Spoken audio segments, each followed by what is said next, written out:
আপনারা কি CapCut template ব্যবহার করতে পারছেন না? আপনারা অনেক ইউটিউব ভিডিও দেখেছেন, তো ইউটিউব ভিডিও যারা ইউটিউবাররা আছে তারা বলছে যে আপনাকে এই টেমপ্লেট ব্যবহার করতে যাওয়ার জন্য বিজনেস ক্রিয়েটর মোড অন করতে হবে। আমি জোরো আপনাদের কাছে এমন একটা ট্রিক নিয়ে এসেছি যে ট্রিকটার মাধ্যমে আপনি বিনা টেমপ্লেটে আপনারা বিনা বিজনেস ক্রিয়েটর মোডে টেমপ্লেট ব্যবহার করতে পারবেন। তো চলুন ভিডিওটি শুরু করা যাক। সর্বপ্রথম আপনারা ক্যাপকাট অ্যাপটিকে চালু করে নেবেন। চালু করে নেওয়ার পর আপনাদেরকে দেখাচ্ছি আমি, দাঁড়ান।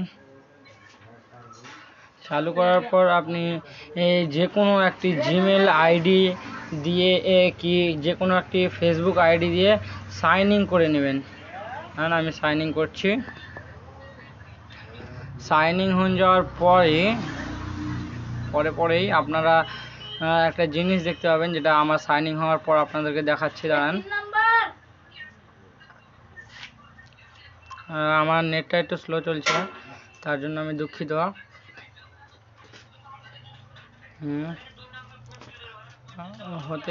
হতে এসছে। এখানে আসার পর আপনারা ওপরে একটি সার্চ বার দেখতে পাবেন। সার্চ বারে ক্লিক করার পর আপনারা সার্চ বারে টেমপ্লেট সার্চ করলেই পেয়ে যাবেন টেমপ্লেট। আপনাদের কাছে ক্যাপকাট যদি না থাকে তাহলে আপনি আমাদের ভিডিওর ডিসক্রিপশন বক্সে টেমপ্লেট দেওয়া আছে, নিতে পারেন।